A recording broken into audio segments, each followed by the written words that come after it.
राधे राधे, जय हिंद। कल हमने मोसले की आधुनिक आवर्त सारणी के बारे में अध्ययन किया और मोसले की आधुनिक आवर्त सारणी का मुख्य आधार परमाणु क्रमांक था। इससे पहले मेंडलीफ महोदय और थॉमसन महोदय ने परमाणु भारों के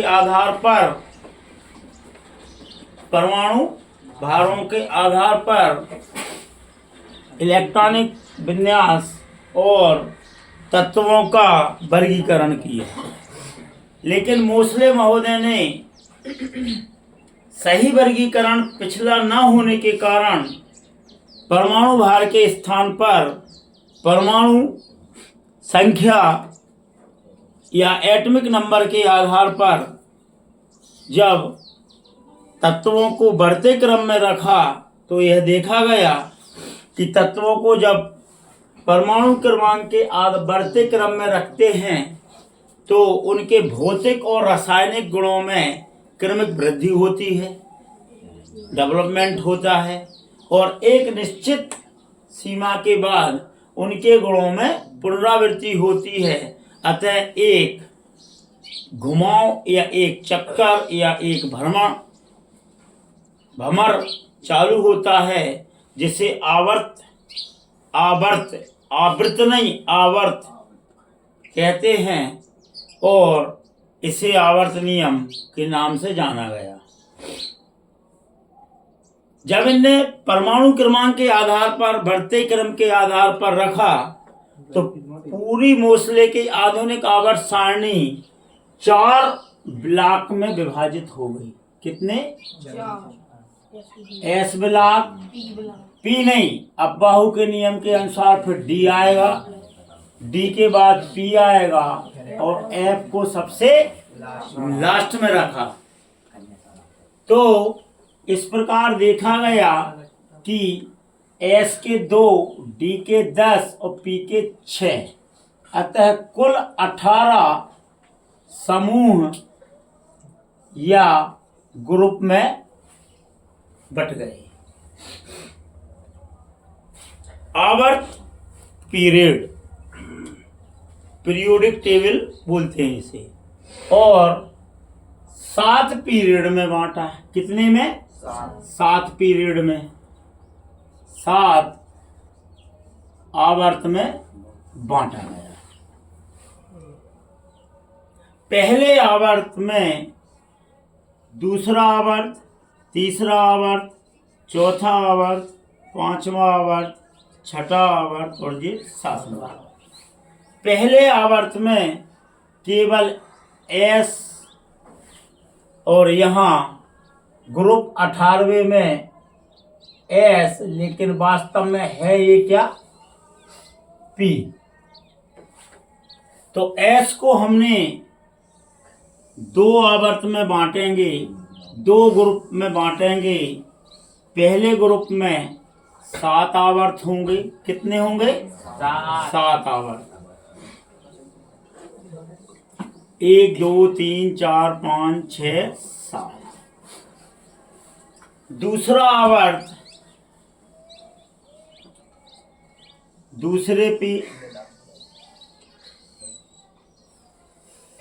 दूसरा ग्रुप दूसरे आवर्त से शुरू होगा और इसमें टोटल 6 आवर्त होंगे। 2 से है 4। तीसरे से 12वें आवर्त 1 2 3। तीसरा भी आपके 2 आवर्त रहेंगे एएस के। चौथे से यहाँ 10 के आ जाएंगे डी।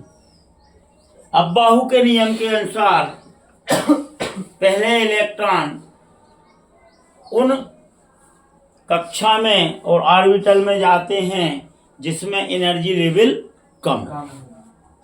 तो एस के बाद पी में ना जाकर वो कहाँ जाएंगे? डी में, n-1 की थोड़ी सी। और यहाँ डी में 5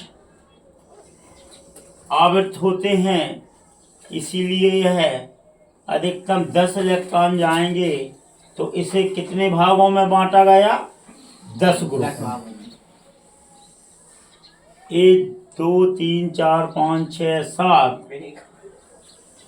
8 9 और ये हो गए 10।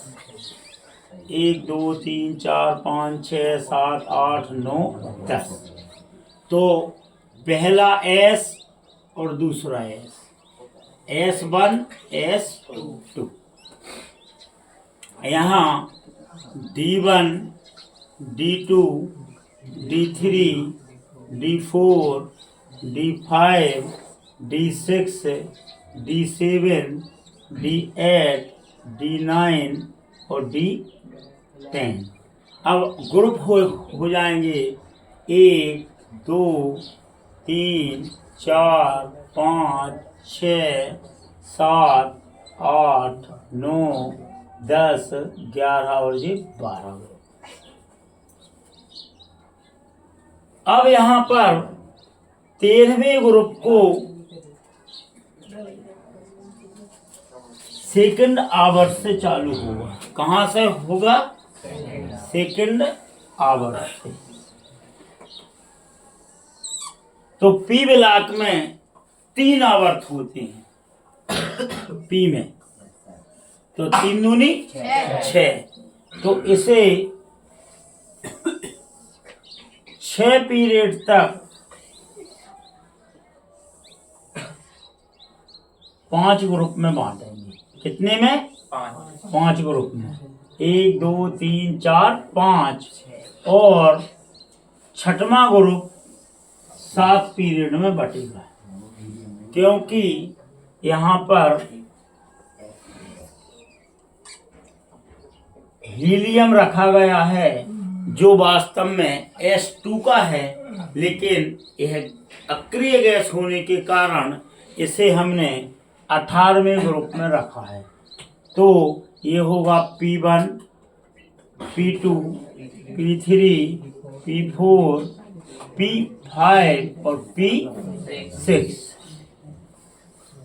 ग्रुप थे 12, तो 13 14 15 16 17 और टोटल 18 ग्रुप में बांटा गया। और पीरियड कितने बटे?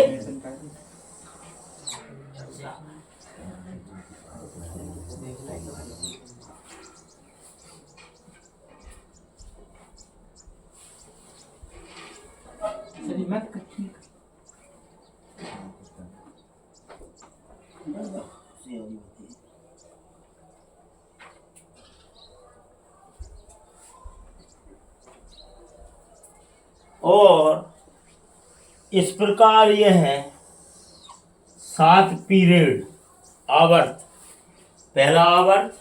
तो अब बताओ आप, पहले आवर्त में कितने तत्व हैं? 2। दूसरे आवर्त में 2 और 6 8।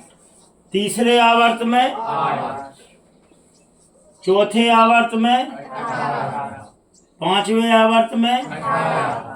अब छठवें आवर्त में S1 S2 के बाद 6वें में और 7वें में N-2 की थ्योरी से हम आपको बताएंगे। N-2 की थ्योरी से F में 7 ऑर्बिट होते हैं, तो 7 दूनी 14, जिन्हें चूंकि यहाँ नहीं रख सकते क्योंकि आवर्त सारणी लंबी हो जाती, तो इसे आवर्त सारणी के नीचे 14 ग्रुप और 6 और 7वें 2 पीरियड में रखा गया, जिसके कितने हैं? 14 ग्रुप। तो अब 6वें में 18 जे और 14 जे, तो कितने हो गए? 32। और लास्ट के में भी 32। अब आप एक बात बताओ, पूरी आवर्त सारणी को कितने ग्रुप में बांटा है? 18। कितने आवर्त में बांटा है? 7। पहले ग्रुप को कितने आवर्त में बांटा है? 7 आवर्त में। कितने में? 1 2 3 4 5 6 7। दूसरे को? तीसरे को? 1 2 3 4। चौथे को? पांचवें को? छठवें को? सातवें को? और ये कहाँ तक? 12वें तक 4 में। ठीक। फिर 13 से 17 तक 6 और 18वें को 7। पूरी आवर्त सारणी को कितने ब्लॉक में बांटा है? 4। कौन कौन से? एस डी पी और नीचे एफ। याद करने की जरूरत पड़ी का? जय को करने हैं वर्णन हमें कि मोसले की आवर्त सारणी को 18 ग्रुप में बांटा है, क्योंकि एस के 2, डी के 10, पी के 6 हो गए कितने? 18 पीरियड 7 में बांटा है। पहले में 7 पीरियड हैं, दूसरे से 12, दूसरे में 6, दूसरे और 13 से 17 तक 6 पीरियड में बांटा है, और पहला और 18वें को 7 में बांटा है, और 3 से 12 तक 4 ग्रुप में बांटा है। पहले 2 ग्रुप एस ब्लॉक के हैं, दूसरे 3 से 12 तक 10 ग्रुप डी के है, और 13 से 18 तक पी ब्लॉक के तत्व है, और नीचे 6वें और 7वें पीरियड से एफ ब्लॉक के तत्व हैं। एस ब्लॉक में टोटल 13 तत्व हैं। एस ब्लॉक में टोटल 13 तत्व हैं। डी ब्लॉक में टोटल 40 तत्व हैं। 10 चौके 40। पी ब्लॉक में टोटल 6 6 36 और 37 तत्व हैं। एफ ब्लॉक में टोटल 6वें और 7वें पीरियड्स एस के बाद से और डी के बीच में 14 दूनी 28 तत्व हैं।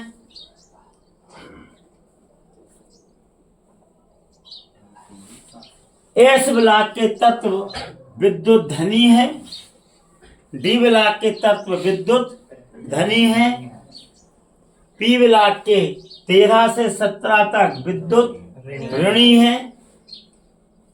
18वें ग्रुप के तत्व शून्य समूह के तत्व कहलाते हैं, क्योंकि ये न विद्युत ऋणी है न विद्युत धनी है, यह अक्रिय गैसें हैं। एस ब्लॉक के तत्व धातुआं हैं, डी ब्लॉक की तत्व भी मेटल या धातु हैं, पी ब्लॉक के तत्व में गैसें हैं। पीले रंग की जितनी भी हैं जी वे सब क्या हैं? गैस है। जो लाल रंग से जो हरे रंग से दिखाई दे रही हैं वो धातु हैं। ये उपधातु है। कौन सी वाली? ये जो डार्क दिख रही है। और यह धातुआं हैं। यह क्षारीय धातु है, यह क्षारीय मृदा धातु है।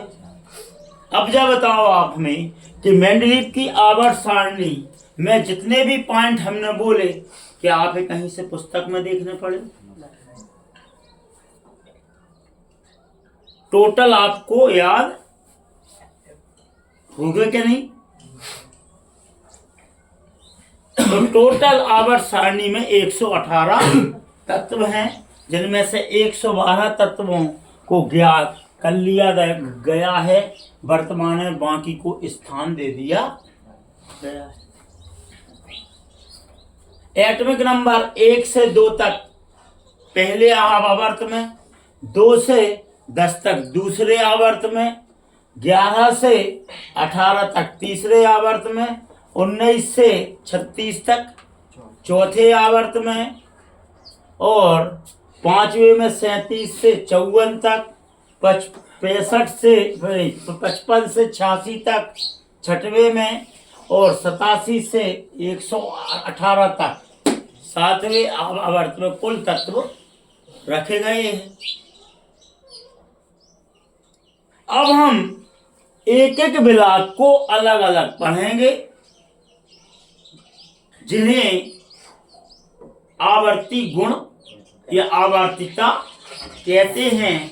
तो अगला क्वेश्चन बनता है आपका कि तत्वों के गुणों में आवर्तिता से क्या समझते हो। आवर्तिता, आवर्त मतलब वृत्त की पुनरावृत्ति, घुमाव। तो प्रत्येक आवर्त में परमाणु क्रमांक के आधार पर बढ़ते क्रम में उनके भौतिक एवं रासायनिक गुण, जैसे विद्युत ऋणता, विद्युत धनता, धात्विक गुण, आधात्विक गुण, संयोजकता, एंथैल्पी, आयनन ऊर्जा, परमाणु त्रिज्या और धात्विक गुण आदि को आवर्तिता गुण कहते हैं। और इनमें जो क्रमिक वृद्धि होकर पुनरावृत्ति होती है, इसे प्रत्येक आवर्त की आवर्तिता कहते हैं। प्रश्न क्या है? पीरियोडिसिटी या आवर्तिता क्या है? मोसले महोदय ने आधुनिक आवर्त सारणी को परमाणु क्रमांक के बढ़ते क्रम में रखा है, जो S, P, S, D, P और एफ विलाप 4 विलापों में विभाजित किया है। और जब इन्हें परमाणु क्रमांक के बढ़ते क्रम में रखते हैं तो आवर्त गुण दाएं से बाएं जाने पर, जैसे आयनन ऊर्जा, विद्युत ऋणता, परमाणु त्रिज्या, परमाणु आकार, धात्विक, उपधातु, अधातु और गैसीय गुण में जो परिवर्तन होता है, क्रमिक परिवर्तन होता है, इसे आवर्तिता कहते हैं। अगला है विकर्ण संबंध क्या है? विकर्ण, डायगोनल। बेटा एक बात बताओ, यहां गुणों में समानता और प्रत्येक गुणों के नीचे की ओर जाने पर तत्वों में समानता आ जाए, या दूसरे आवर्त के सभी में लगभग थोड़ी थोड़ी समानता रहे। किसी व्यक्ति के अपने परिवार से गुण मिलना, अपनी खानदान से गुण मिलना, तो सीधे ग्रुप से गुण मिलना, फर्स्ट समूह के सभी तत्वों में गुणों में वृद्धि हो या गुण समानता हो, प्रत्येक आवर्त में भी गुण समान हो। लेकिन पहले ग्रुप का, पहले आवर्त का या दूसरे आवर्त का दूसरे ग्रुप के तीसरे आवर्त से जो गुण मिले, मतलब कैसे मिले जी? विकर्ण। जैसे एक त्रिभुज होता है तो इस रेखा को हम क्या कहते हैं? विकर्ण। तिरछे गुण मिलना। देखो अपने ही ग्रुप के गुणों, सोडियम के पोटेशियम से, पोटेशियम के आरबी से, और बेरिलियम के मैग्नीशियम से, मैग्नीशियम के कैल्शियम से गुण मिलना स्वाभाविक है। स्वाभाविक क्यों है? क्योंकि वह एक ही ग्रुप में रखे गए हैं। लेकिन लिथियम के मैग्नीशियम से, सोडियम के कैल्शियम से, बेरिलियम के एल्यूमिनियम से, मैग्नीशियम के Ga से गुण मिलना क्या कहलाएगा? विकर्ण संबंध। मतलब अपने परिवार से गुण मिलना तो स्वाभाविक है, पड़ोसी से गुण मिल जाए तो वो विकर्ण संबंध कहलाता है। बात समझ में आई कि नहीं? इससे विकर्ण संबंध कहते हैं। जैसे आवर्त सारणी में लिथियम के मैग्नीशियम से, सोडियम के कैल्शियम से, और बी के एल्युमिनियम से, और Mg के जी से जो संबंधों भौतिक और रासायनिक गुणों में समानता होती है, इसे विकर्ण के रूप में लिया जाता है। इसीलिए इन्हें विकर्ण संबंध कहते हैं। तत्वों के गुणों में आवर्ती फलन का कारण क्या है?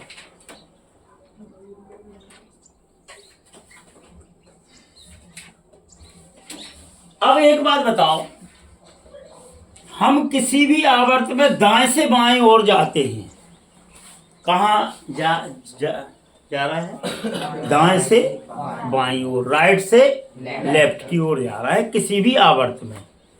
तो उनके गुणों में जो आवर्तिता परिवर्तन होता है, उसका क्या कारण है? तो प्रत्येक आवर्त में दाएं से बाएं जाने पर एक एक इलेक्ट्रॉन की वृद्धि होती। कहाँ होती? आउटर सेल में, बाहरी कक्षा। तो जब बाहरी कक्षा में इलेक्ट्रॉन की वृद्धि होगी तो स्वाभाविक बात है उनके गुणों में क्रमिक वृद्धि होगी, और एक निश्चित 18वें ग्रुप के बाद उन गुणों में क्या होगी? पुनरावृत्ति। इस गुण को आवर्तिता गुण कहते हैं। और बाहरी कक्षा में एक एक इलेक्ट्रॉन की वृद्धि होने के कारण उनमें आवर्तिता गुणों में परिवर्तन होता है।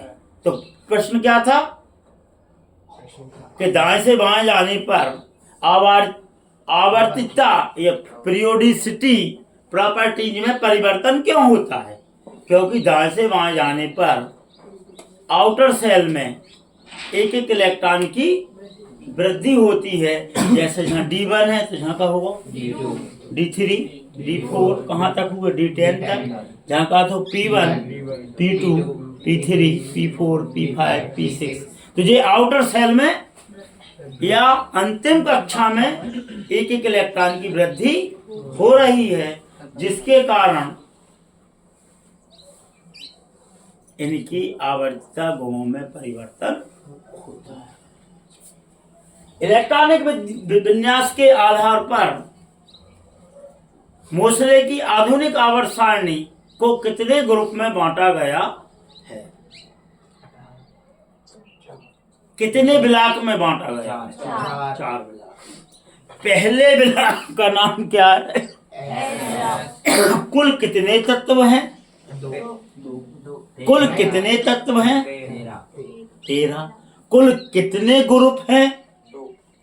2, S1 और S2। दूसरा ब्लॉक कौन सा है?